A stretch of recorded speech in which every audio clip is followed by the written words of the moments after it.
اس سے پہلے کہ وہ وہاں سے بھاگتی، کائی شہرام کے ہاتھ میں تھی اور میرا جی چاہا میں اس کے ہاتھ پہ اپنے دانت گاڑ دوں۔ کہنے لگی یہ آپ کیا کر رہے ہیں، میرا ہاتھ چھوڑیں۔ کہنے لگا کیا ہو گیا تمہیں؟ یار کچھ دیر تو بات کر لو نا، کیوں اتنا چھپ گئی ہو مجھ سے؟ اپنے چاہنے والوں کو اتنا تڑپاتے نہیں ہیں، یہ نہ ہو کہ ان کی جان نکل جائے۔ یہ سنتے ہی عائشہ نے اس کے ہونٹوں پہ ہاتھ رکھا، پھر جلدی سے ہٹا بھی لیا۔ وہ ہنسنے لگا۔ میں نے کہا عائشہ مجھے نیچے اتارو۔ میرے چلانے پہ شاید شہرام کو احساس ہوا کہ میں بھی وہاں موجود ہوں۔ شہرام عائشہ سے کہنے لگا رہنے دو، اس کو اوپر ہی لٹکا رہنے دو۔ پھر اپنی جیب سے اس نے شاید سونے کی بالیاں نکالی۔ کہنے لگا تمہارے کانوں میں پہنانا چاہتا ہوں۔ میں نہیں چاہتا تھا وہ میری عائشہ کو چھوئے یا اس کے قریب ہو۔ عائشہ کہنے لگی میں خود پہن لوں گی، آپ پلیز رہنے دیں، کوئی آ گیا تو کتنی بری بات ہو جائے گی۔ شہرام کہنے لگا میں تو اپنے ہاتھوں سے پہناؤں گا، تب ہی چھوڑوں گا، پلیز عائشہ۔ شاید وہ مان گئی۔ تب میں نے یہ نہیں دیکھا کہ چوٹ کہاں لگے گی، میں نے درخت سے چھلانگ مار دی۔ بڑی زور سے میں نیچے گرا۔ یہ دیکھ کے عائشہ بھاگتی ہوئی میرے پاس آئی۔ مجھے لگا شاید میری ٹانگ کی ہڈی ٹوٹ گئی، بہت شدید درد تھا۔ میں رونے تڑپنے بلکنے لگا۔ شہرام کہنے لگا یہ کیا کیا تم نے، ارے ایسے اترتے ہیں کیا؟ میں روئے جا رہا تھا۔ عائشہ کہنے لگی دیکھا نا آپ نے، بچے کو چوٹ لگا دی۔ وہ میرے پاس بیٹھ گئی۔ شہرام نے گہری سانس لی۔ وہ بالیاں آہستہ سے عائشہ کی ہتھیلی پہ رکھ کے مجھے گود میں اٹھا کے اندر لے گیا۔ میرے رونے کی آواز پہ سب کے کمروں کے دروازے کھلے، لیکن کسی کے چہرے پہ تڑپ نہیں تھی۔ بس سب یہی کہہ رہے تھے کہ یہ کیا ہو گیا۔ کسی نے مشورہ دیا دوپہر میں بندروں کی طرح درخت پہ چڑھ کے کیریاں اتارے گا۔ کمبخت نے ہمارا جینا دو بھر کر دیا، کبھی کوئی شرارت کرتا ہے کبھی کوئی شرارت کرتا ہے۔ اسکول سے کم شکایتیں آتی ہیں کہ پڑھنے میں نکما ہے، اور اب ٹانگ توڑوا کے بیٹھ گیا۔ چھوٹی ممانی کو تو جیسے موقع مل گیا۔ شاید میرے پاؤں پہ موچ آئی تھی، پورے پاؤں میں سوجن تھی۔ میں تڑپے جا رہا تھا، روئے جا رہا تھا۔ عائشہ کے کہنے پہ شہرام ہی مجھے ڈاکٹر کے پاس لے کے گیا۔ ڈاکٹر نے پلستر باندھ دیا۔ کہنے لگا کہ کسی جراح کو دکھاؤ، لگ رہا ہے موچ آئی ہے، ٹھیک ہو جائے گی۔ بہرحال شہرام ہی مجھے گود میں اٹھا کے واپس لایا، مجھے میرے کمرے کے بیڈ پہ لٹا دیا۔ انجیکشن کا اثر تھا کہ درد کچھ کم ہوا، لیکن میں روئے جا رہا تھا۔ شہرام واپس جا چکا تھا۔ عائشہ میرے سرہانے بیٹھی آنسو بہا رہی تھی۔ کہنے لگی سارا قصور میرا ہے۔ میں نے کہا نہیں عاشی، اس کمینے شہرام کے بچے کا قصور ہے، اللہ کرے اس کی بھی ٹانگ ٹوٹ جائے۔ میرے اندر کی کڑواہٹ میرے لبوں پہ آئی۔ عائشہ کا میرے سر پہ چلتا ہوا ہاتھ پیچھے ہٹا۔ کہنے لگی عمر بری بات ہے، یہ کیا کہا ہے تم نے؟ اللہ نہ کرے انہیں کچھ ہو۔ اس کی شہرام کے لیے تڑپ مجھ سے برداشت نہیں ہو رہی تھی۔ میں نے اس کا ہاتھ پکڑا اور اپنے سر پہ رکھا۔ میں نے کہا نیند آ رہی ہے، بہت درد ہو رہا ہے، بہت درد ہو رہا ہے۔ میں چاہتا تھا بس وہ میری بات کرے۔ اس کی آنکھوں میں آنسو اگر آئیں تو میری وجہ سے آئیں، وہ مسکرائے تو میری وجہ سے مسکرائے۔ بس ایسے ہی چھوٹی چھوٹی خواہشیں تھیں، زیادہ بڑی تو نہیں تھی۔ بہرحال میں سو چکا تھا۔ عائشہ 12ویں جماعت میں تھی جب شہرام کو مزید تعلیم حاصل کرنے کے لیے اور جاب کرنے کے لیے اٹلی جانا تھا۔ تب پہلی بار میں نے عائشہ کو بے تحاشا روتے دیکھا۔ روئے جا رہی تھی۔ میں نے کہا کیا ہوا ہے تمہیں؟ کہنے لگی وہ جا رہے ہیں، پورے 5 سال بعد واپس آئیں گے۔ میں نے کہا تو دفع کرو، اچھا ہے ہر اتوار کو منہ اٹھا کے ہماری حویلی میں آ جاتا ہے۔ میری بات سن کے اس نے مجھے گھور کے دیکھا۔ کہنے لگی اس طرح سے نہیں کہتے عمر، تمہیں تو کبھی کچھ نہیں کہا اس نے، تمہیں کچھ کہا ہے کیا؟ میں نے کہا تم سے تو کہتا ہے نا، مجھے وہ بہت برا لگتا ہے۔ کہنے لگی بس کر دو، ہر چیز کی ایک حد ہوتی ہے۔ میں نے اس کے آنسو صاف کیے۔ میں نے کہا اچھا نا، رو تو نہیں نا، تمہارے رونے سے رک تھوڑی جائے گا۔ اس کی خالہ اور شہرام باہر ہی کھڑے تھے، ملنے آئے تھے۔ عائشہ کہنے لگی ایک کام کرو گے عمر؟ میں نے کہا 2 کروں گا، بتاؤ کیا کرنا ہے۔ اس نے اپنی ایک تصویر مجھے دی۔ کہنے لگی یہ چپ چاپ شہرام کو دے دینا، چلو وہاں ہوں گے تو مجھے دیکھ تو سکیں گے۔ اس دور میں موبائل وغیرہ نہیں تھے اور ٹچ موبائل کا تو سوال ہی پیدا نہیں ہوتا تھا۔ مجھے برا تو بہت لگا۔ میں نے کہا اچھا لاؤ دو۔ میں تصویر لے کے باہر گیا۔ شہرام کی نظریں دروازے تک ہی کھڑی ہوئی تھیں۔ میں نے چپ چاپ تصویر اپنی جیب میں ڈال لی۔ میں بھلا اپنی عائشہ کی تصویر اس کو کیوں دیتا؟ ہو سکتا ہے وہ تصویر کو چومتا، اور میں یہ برداشت نہیں کر سکتا تھا کہ کوئی میری عائشہ کو ہاتھ بھی لگائے۔ ایسے ہی تو اپنی ٹانگ نہیں توڑوا لی تھی نا۔ انسان یوں ہی کسی کے لیے ٹانگ نہیں توڑواتا۔ جو شخص بہت زیادہ اہمیت رکھتا ہے، دل کے بہت قریب ہوتا ہے، ہمارے لیے ہمارا سب کچھ ہوتا ہے، اسی کے لیے یہ سب کچھ کیا جاتا ہے۔ بہرحال وہ جا چکا تھا اور میں بہت خوش تھا، بہت زیادہ خوش تھا۔ بہرحال وقت گزرنے لگا۔ جب عائشہ نے BCom کمپلیٹ کیا تو بڑے ماموں سے کہنے لگی کہ وہ یونیورسٹی میں پڑھنا چاہتی ہے۔ بڑے ماموں نے کہا نہیں بس پڑھائی ختم کرو، لیکن وہ کہنے لگی بابا مجھے آگے پڑھنا ہے۔ پہلے تو بڑے ماموں نے انکار کیا، لیکن پھر بڑی ممانی کہنے لگی کہ شہرام کو بھی ابھی آنے میں 2-3 سال ہے، ابھی تو اس کی پڑھائی ختم ہوئی ہے، جاب کرے گا، تب تک بچی کیا کرے گی، پڑھنے دو اسے، جیسے ہی وہ آئے گا ہم پڑھائی چھڑوا دیں گے۔ بڑے ماموں مان گئے۔ اب وہ صبح سویرے اٹھتی تھی کیونکہ ہمارا گاؤں شہر سے 1-1.5 گھنٹے کی مسافت پر تھا۔ وہ پڑھنے میں بہت اچھی تھی، بہرحال شاید BBA کر رہی تھی۔ گاؤں میں صرف لڑکیوں کا کالج ہی تھا، کوئی یونیورسٹی نہیں تھی۔ ماموں نے شہر میں داخلہ تو کروا دیا تھا لیکن گرلز یونیورسٹی میں۔ کہتے تھے کہ لڑکوں کے ساتھ پڑھنے کے حق میں نہیں ہوں۔ وہ جب یونیورسٹی سے واپس آتی تھی تو بہت تھکی ہوئی ہوتی تھی۔ کھانا کھا کے کچھ دیر آرام کرتی تھی کیونکہ رات کے کھانے کی ذمہ داری بڑی ممانی نے اسی کی لگا دی تھی۔ سب لوگ اپنی اپنی زندگیوں میں آگے بڑھنے لگے، لیکن میں وہیں تھا۔ میں بڑا ہونا ہی نہیں چاہتا تھا۔ کتابیں لے کے عائشہ کے سامنے کتابیں پھیلا کے بیٹھ جاتا تھا۔ وہ کہنے لگی اب تو خود پڑھ لیا کرو۔ میں نے کہا نہیں نا، تم پڑھاؤ، تم سمجھاتی ہو تو اچھا سمجھ میں آتا ہے۔ وہی ہر بار کا جملہ۔ وہ چڑ کے کہنے لگی یہ اچھا بہانہ ہے تمہارا۔ میں اس وقت 9ویں جماعت میں تھا، لیکن پھر بھی وہ مجھے رٹے لگواتی تھی، پھر جا کے میں اچھے نمبروں سے پاس ہو جاتا تھا، یہی B گریڈ سے۔ بس اس سے اوپر میری چھلانگ کبھی لگتی ہی نہیں تھی، اور اس پہ بھی میں یوں خوشیاں مناتا جیسے میں نے پتہ نہیں کون سا کارنامہ انجام دے دیا ہو۔ حالانکہ سب کزنز میں سب سے گندا گریڈ میرا ہوتا تھا۔ انہی دنوں چھوٹے ماموں نے اپنے بڑے بیٹے یاسر کے لیے صوفیہ کا رشتہ مانگ لیا۔ ہمارے ہاں شاید لڑکیوں کی منگنیاں جلدی کر دی جاتی تھیں۔ عائشہ کی بھی 15 سال کی عمر میں کر دی گئی تھی، لیکن صوفیہ کی تو چلو پھر اس وقت ہوئی جب وہ 12ویں-13ویں میں پڑھتی تھی، لیکن سننے میں یہی آیا تھا کہ بات شروع سے طے تھی۔ بہرحال منگنی ہونے کی دیر تھی کہ میں نے نوٹ کیا کہ صوفیہ اب یاسر بھائی کے سامنے نہیں آتی۔ بہرحال میرا وقت بہت اچھا گزر رہا تھا۔ جب عائشہ کچن میں کھانا بنا رہی ہوتی تو میں باورچی خانے میں ہوتا۔ وہ کہتی میرے سر پہ کیوں سوار ہو جاتے ہو، جاؤ یہاں سے۔ میں نے کہا میرے لیے بھی کوئی اچھی سی چیز بنا دو۔ کس سے فرمائش کروں میں، میری فرمائش کا کبھی کچھ نہیں بنتا۔ میری بات پہ کہنے لگی اچھا بتاؤ کیا کھاؤ گے۔ میں نے کہا وہی بریانی۔ کہنے لگی اچھا ٹھیک ہے، تمہارے لیے بنا دیتی ہوں۔ مجھے اس کی یہ بات بہت اچھی لگتی تھی، کبھی انکار نہیں کرتی تھی، بنا کہے میرے سارے کام کر دیتی تھی۔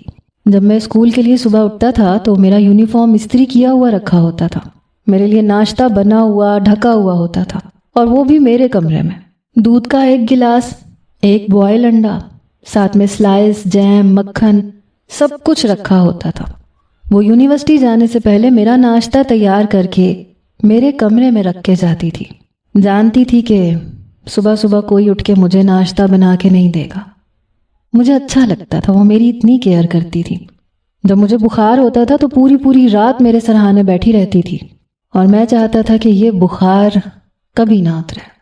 وہ میرے سرہانے میری پیشانی پہ ہاتھ رکھ کے بس بیٹھی رہے۔ وہ تھی بھی بہت خوبصورت، یا شاید مجھے خوبصورت لگتی تھی، بلکہ مجھے ایک وہی خوبصورت لگتی تھی۔ اس کا BBA کمپلیٹ ہو چکا تھا، 3 سال مزید گزر چکے تھے۔ اب تو میں بھی کالج میں آ گیا تھا، لیکن میری حرکتیں وہی تھیں، بچوں والی۔